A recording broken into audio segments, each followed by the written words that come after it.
જય શ્રી કૃષ્ણ, જય માતાજી, હર હર મહાદેવ. અત્યારે શ્રાદ્ધના દિવસો ચાલુ થયા હોવાથી આપણે આજે શ્રાદ્ધ વિશે જાણશું. તો શિવપુરાણમાં શ્રાદ્ધનું મહાત્મ્ય અને એનું ફળ શું છે એના વિશે આપણે જાણશું. પિતૃઓને તૃપ્ત કરવાનો અવસર એટલે શ્રાદ્ધ પક્ષ. પિતૃઓને પ્રસન્ન કરવા માટે શા ઉપાય કરવા જોઈએ, પિતૃદોષના લક્ષણ શું છે, એ બધા વિશે આજે આપણે જાણશું. તો જય શ્રી કૃષ્ણ, જય માતાજી, હર હર મહાદેવ. ઓમ નમઃ શિવાય. શિવપુરાણમાં શ્રાદ્ધનું શું મહાત્મ્ય છે અને એનું ફળ શું છે એના વિશે આપણે જાણશું. ભારતીય સંસ્કૃતિમાં શ્રાદ્ધનું વિશેષ મહત્ત્વ છે. શ્રાદ્ધ એટલે શ્રદ્ધા અને ભક્તિ સાથે કરવામાં આવતી પિતૃતૃપ્તિની વિધિ. શિવપુરાણના ઉમા સંહિતાના અધ્યાય 40-42માં શ્રાદ્ધકલ્પ, શ્રાદ્ધનું મહાત્મ્ય, ફલશ્રુતિ અને પિતૃઓના પ્રભાવ અંગે વેદવ્યાસજી વર્ણન કરતા કહે છે કે જેઓ ભાવપૂર્વક શ્રાદ્ધ દ્વારા પિતૃઓને પ્રસન્ન કરે છે તે તેમની કૃપાથી સુખ શાંતિ પ્રાપ્ત કરે છે. પિતૃઓ તેમને ધન, ધર્મ, પ્રજા વગેરે પ્રદાન કરે છે. વળી જે કૃપા ઈચ્છતો હોય તેને પુષ્ટિ પણ આપે છે. શ્રદ્ધાપૂર્વક અંજલિ પ્રદાન કરવામાં આવે તેને શ્રાદ્ધ કહેવામાં આવે છે. શ્રદ્ધાપૂર્વક પિતૃ પ્રતિ કરવામાં આવતી પૂજા અને તેમના આત્માને સંતુષ્ટ કરવા માટે યોગ્ય વસ્તુઓનું હૃદયપૂર્વકનું સમર્પણ એટલે શ્રાદ્ધ. શાસ્ત્રમાં જણાવ્યા મુજબ ભાદરવા માસની પૂનમથી અમાસ સુધીના 16 દિવસને શ્રાદ્ધ પક્ષ કે મહાલય પક્ષ કહેવામાં આવે છે. આ દિવસોમાં પિતૃઓની મૃત્યુ તિથિના રોજ શ્રાદ્ધ વિધિ કરવામાં આવે છે. પિતૃઓની મૃત્યુ તિથિના દિવસે આપણે પિતૃને તૃપ્ત કરવાના હોય છે, એમને યાદ કરવાના હોય છે. આ દિને પુત્ર, પૌત્ર કે પુત્રી દ્વારા દૂધપાકમાં પૂરીને ભેળવી અગાસી કે છાપરા પર જઈ સ્વર્ગસ્થ પિતૃઓનું સ્મરણ કરી કાગ કાગ કાગ 3 વાર બોલી કાગવાસ નાખવામાં આવે છે. કાગડાની આવરદા બહુ જ લાંબી હોય છે. તે લગભગ 3-4 પેઢીના ઇતિહાસ જાણી શકે છે, એટલે તેના સાક્ષી રૂપે તેને કાગવાસ નાખવામાં આવે છે. તે તૃપ્ત થાય તો આપણા પિતૃઓને યાદ આપી શકે. આથી કાગને પિતૃઓના પ્રતિનિધિ તરીકે માનવામાં આવે છે. એક માન્યતા અનુસાર ગાય માતા આપણી વેતરણી પાર કરે છે તથા શ્વાન સ્વર્ગ સુધી આપણી સાથે રહી રક્ષણ કરે છે.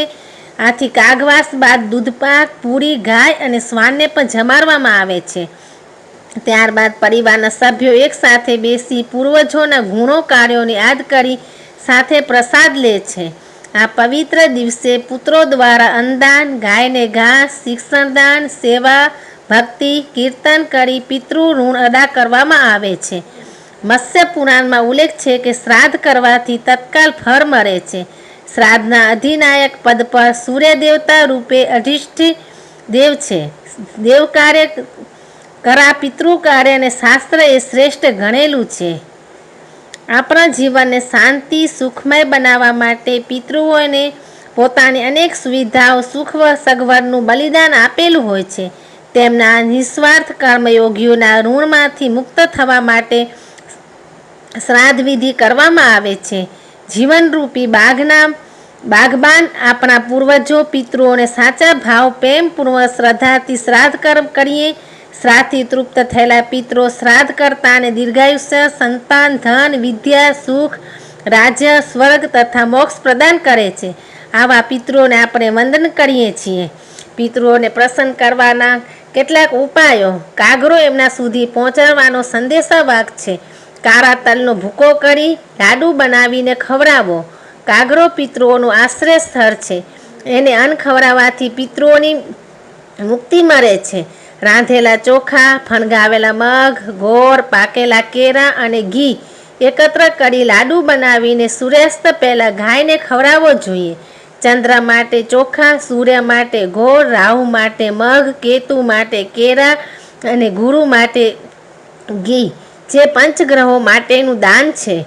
કેવટે પ્રભુ શ્રીરામના ચરણ ધોઈને પોતાના બધા પિતૃઓને તાર્યા હતા. શ્રાદ્ધના દિવસોમાં ગીતાજીના 7મા, 12મા કે 15મા અધ્યાયનું દરરોજ પઠન કરવું જોઈએ. પિંડદાન કરવું જોઈએ.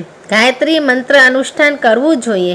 ભાવનાની શુદ્ધિ હેતુ કર્તવ્ય છે કે એમની પાછળ ભજન, કીર્તન, દાન કરવાથી કલ્યાણ થાય છે, ભગવાન પ્રાપ્તિ થાય છે. દર માસની અમાવસ્યા અને શ્રાદ્ધ પક્ષમાં પિતૃઓ ધરતી પર આવે છે અને વંશજો પાસે દાન પુણ્યની અપેક્ષા રાખે છે. ધરતી પર આવે છે અને વંશજો પાસે દાન પુણ્યની અપેક્ષા રાખે છે. એટલે આપણને એમનો ઋણ અદા કરવા માટે, આપણે એમને પ્રસન્ન કરવા માટે શ્રાદ્ધ કર્મ કરવું જોઈએ. પિતૃદોષના લક્ષણ શું છે? દરેક કાર્યમાં નિષ્ફળતા, મન સદા અશાંત રહે અને દુઃખી રહે, કોર્ટ કચેરીના ધક્કા થાય, ઘરમાં બીમારીની જમાવટ થાય, શત્રુ ભય હોય, સદા સંઘર્ષ કરવા પડે. આવા દુઃખોનું કારણ એ પિતૃદોષ છે. મહાકાય વૃક્ષોનું નિકંદન કાઢવાથી, સર્પને મારી નાખવાથી, ગૌ હત્યા કરવાથી, ભ્રૂણ હત્યા કરવાથી, ગર્ભપાત કરવાથી, સ્વધર્મનું પાલન ન કરવાથી, અબોલ જીવોની હાય લાગવાથી, વડીલોની અપેક્ષાઓને પૂર્ણ ન કરવાથી આ દોષોનું નિર્માણ થાય છે. આગલા દેહમાં સુખ શાંતિનો અનુભવ થવાથી પરિવારજનોને પીડાનો અનુભવ કરવો પડે છે. માટે આ બધામાંથી મુક્તિ મેળવવા માટે આપણે પિતૃઓને રાજી રાખવા જોઈએ છે. શ્રાદ્ધ પક્ષનો પ્રારંભ થઈ રહ્યો છે, જેમાં પિતૃપક્ષ પૂર્વજો માટે અનુષ્ઠાન કરવાનો એક પવિત્ર અવસર છે, જે પૂર્ણરૂપથી પૂર્વજોને સમર્પિત કરવામાં આવે છે. સનાતન ધર્મમાં આપણા ઋષિ મુનિઓ દ્વારા શ્રાદ્ધ કર્મ અંગે કહેવામાં આવેલી વ્યવસ્થા અને પરંપરાઓ પાછળ વૈજ્ઞાનિક રહસ્ય પર છુપાયેલું છે અને એ સમજીને એમનું સન્માન કરવું જરૂરી છે. દિવંગત આત્માઓને પ્રસન્ન કરવા માટે પિતૃપક્ષમાં પિતૃપૂજન, શ્રાદ્ધ, તર્પણ અને દાન કરવાનું શાસ્ત્રોમાં વિધાન છે. આ અનુસંધાને પૂર્વજોના સિદ્ધાંતોનું અનુકરણ કરવું જોઈએ. પિતૃ કાર્યમાં કદી પ્રમાદ ન કરવો જોઈએ. મનુ મહારાજે લખેલું છે કે શિખા અને સૂત્ર એટલે જનોઈ વગર પિતૃ કર્મ પૂર્ણ થતું નથી. અતૃપ્ત આત્મા સદા ભટકતો રહે છે અને તરપે છે.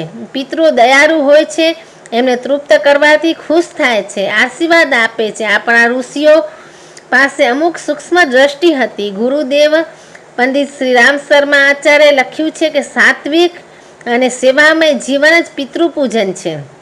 અબોલ જીવોની સેવા કરવાથી પિતૃ આશીર્વાદ આપે છે. જ્યોતિષમાં પિતૃઓના પિતા સૂર્યને બતાવાયા છે. તો સૂર્યપુત્ર શનિ એ પિતૃ છે. દાદા, પરદાદા, વરદાદા આ પિતાના વંશીય પૂર્વજો રાહુ સાથે સંબંધ ધરાવે છે. જ્યારે માતૃપક્ષના વંશીય નાના, પરનાના, નાની, પરનાની માતાના પૂર્વજો કેતુથી સંબંધ ધરાવે છે. જન્મ કુંડળીનો 5મો ભાવ એ પૂર્વજન્મના પુણ્યનો ભાવ છે. જો પુણ્યમાં નબળાઈ રહી ગઈ હોય તો પિતૃદોષ લાગે છે. શનિ પિતૃ છે. જો જન્મકુંડળીમાં શનિ સાથે રાહુ કે કેતુ યુતિ કરતા હોય તો આ સંબંધ પિતૃદોષ દર્શાવે છે.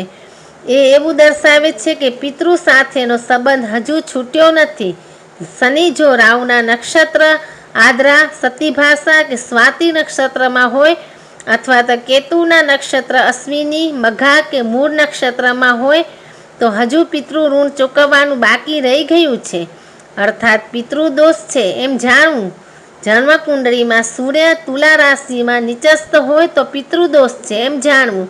જન્મકુંડળીમાં ગુરુ રાહુની યુતિ જો 6ઠા, 8મા કે 12મા ભાવમાં હોય તો પિતૃદોષ બતાવે છે. પૂર્વજોની ઉપેક્ષા કરવાથી પિતૃદોષ લાગે છે. સૂર્ય પિતાનો કારક અને ચંદ્ર માતાનો કારક ગ્રહ છે. આ પૈકી જો કોઈ ગ્રહ રાહુ કે કેતુ સાથે યુતિ કરતો હોય અથવા એના નક્ષત્રમાં હોય તો પણ પિતૃદોષની અસર જોવા મળે છે. આ યુતિ જન્મકુંડળીના પ્રથમ, પંચમ કે અષ્ટમ ભાવમાં હોય છે તો વધુ પ્રભાવ જોવા મળે છે. આ દોષ બાબતે ભયભીત થવાની જરૂર નથી. પ્રભુ પ્રાર્થના દ્વારા મુક્તિ પ્રાપ્ત થાય છે અને શ્રાદ્ધના દિવસોમાં આપણે પિતૃઓને તૃપ્ત કરવાથી પિતૃ આપણા ઉપર રાજી થાય છે.